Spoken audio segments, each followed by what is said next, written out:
जो श्यामा श्याम की शरणागति स्वीकार करता है, श्यामा श्याम के इस निज महल की उपासना की, दीक्षा आदि लेकर परम सुख की प्राप्ति के लिए लौकिक सुखों से मुख फेर लेता है, अर्थात श्यामा श्याम की सन्मुखता और प्रपंच से विमुख। अभी हमारे सन्मुख प्रपंच है, साधन भले श्यामा श्याम का कर रहे हो, पर हमारा साध्य देह सुख, मान बढ़ाई, लोक लोकांतर के लाभ अंदर से देख लो। श्रीपाद कहे हैं श्यामा श्याम के निज धाम का आश्रय और श्यामा श्याम की शरणागति रूपी दीक्षा यत्रत्य दीक्षादितः। जैसे कई लोग प्रश्न करते हैं कि यदि हम गुरु ना बनाए तो हमारा कल्याण हो जाएगा क्या? बिल्कुल हो जाएगा, कल्याण में कोई संशय नहीं। आपको जो नाम प्रिय हो आप निरंतर जपिए और गुरु स्वरूप संतों के वचन सुनते रहिए, गुरु स्वरूप शास्त्रों के सिद्धांत समझिए और चलिए, कल्याण हो जाएगा। लेकिन आप दास स्वरूप को प्राप्त हो जाएंगे, आप सखा भाव को प्राप्त हो जाएंगे, आप गोपी भाव को प्राप्त हो जाएंगे, सहचरी भाव को प्राप्त हो जाएंगे, ये नहीं है। कल्याण तो धोखे से भी भगवान का नाम, प्रियाजू का नाम निकल जाए, वही तुम्हारा कल्याण कर देगा। लेकिन ये जो रसास्वादन है प्रेम का, ये नहीं हो सकता। इसीलिए स्वयं सर्वेश्वर भगवान अलग अलग भावों की पुष्टता के लिए अलग अलग आचार्य रूप में अवतरित हुए। जितने भी आचार्य हैं स्वयं भगवान हैं, दूसरा कोई नहीं है। जब तक हम आचार्य गुरुदेव की शरण में नहीं होते तब तक हमारे अंदर वो क्षमता ही नहीं है कि जिस भाव से उनका रसास्वादन किया जाता है वो भाव हमारे अंदर आ सके। भावोत्सवेन भजताम रसकाम धेनु। बिना गुरु कृपा के भाव देश में प्रवेश नहीं हो सकता। कल्याण तो हम आपको खूब चीख के कह रहे हैं, आप नाम उच्चारण करो, कल्याण तो पक्का।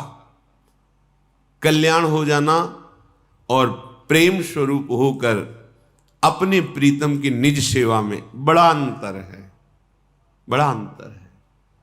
कल्याण तो अजामिल का भी हो गया, पुत्र के बहाने नारायण बोला, कल्याण हो गया।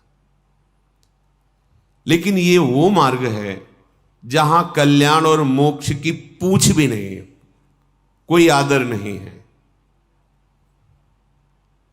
घर घर भटकत मुक्ति बावरी कमल ही को बतरावे, या न ईश्वर से मतलब है न मोक्ष से। ये प्रेमियों का देश है वृंदावन। आह भर कर पुकारते रहना, ना लोक की न परलोक की, दूर सृष्टि आदि वार्ता, गति दुर्गति की भी कोई बात नहीं। नरक स्वर्ग अपवर्ग आश नहीं त्रास है। बड़ा अद्भुत मार्ग है। प्रेम पुलकित होकर हर समय उनकी स्मृति में तन्मय। ये जो स्मृति में तन्मयता है गुरु कृपा से मिलती है। रेमन रसिकन संग बिन रंच न उपजय प्रेम। बिना प्रिया प्रीतम के प्रेमी रसिकों की संग वृत्ति के प्रेम नहीं उत्पन्न हो सकता।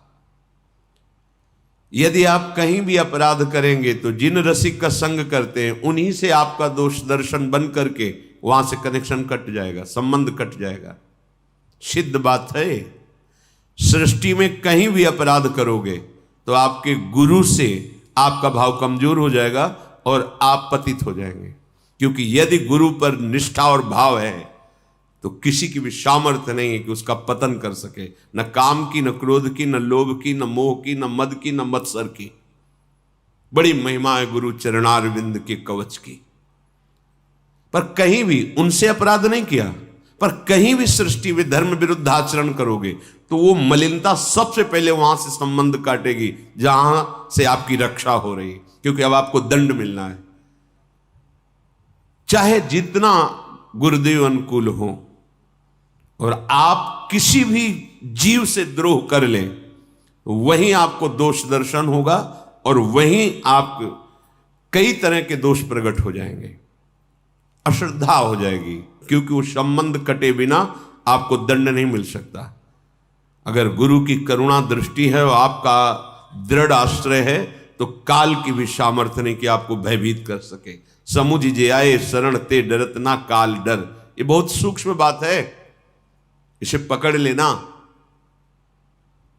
गुरु के चरणारविंद में आपका भाव बहुत अच्छा है, लेकिन आप कहीं किसी वैष्णव, किसी संत, किसी भी जीव से द्रोह करोगे तो अचानक आपके अंदर एक वृत्ति प्रकट होगी जो गुरुदेव के दोष भाव में आने लगेगी, चिंतन बनने लगा, नकारात्मक चिंतन आने लगेगा, धीरे धीरे संबंध की भावना खत्म हो जाएगी। बस यही माया की चाल थी, जहां से तुम्हारी भागवतिक ऊर्जा शक्ति बढ़ती, संबंध से तुम्हें प्रियालाल रीझ कर स्वीकार करते, उसी को काट दिया।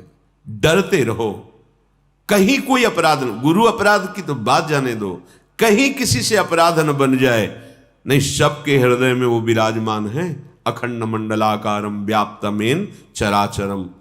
वो जहां से तुम्हारा काम बनना है वहां से अश्रद्धा हो जाएगी, फिर चाहे जितने बड़े महिमा स्वरूप में चले जाओ, तुम्हारा काम नहीं बनने वाला। कई ऐसे स्वभाव के जन होते हैं, कई पासे फैलाए रहते हैं, ये ना जीते तो इससे जीत जाए, वो किसी से नहीं जीतेंगे। यह मार्ग है मन वचन कर्म से स्वीकृति, और मेरे गुरु के संबंध में कोई प्रहार न कर दे, ऐसा सावधान रहते हुए किसी से भी द्रोह नहीं करना, किसी का भी अपराध नहीं करना। ये डरता रहे कि अब मेरा जो परम लाभ का संबंध बना है, इससे कहीं उसमें कहीं स्थूल भाव ना आ जाए, प्राकृतिक भाव ना आ जाए, मायाकृत दोष दर्शन न होने लगे।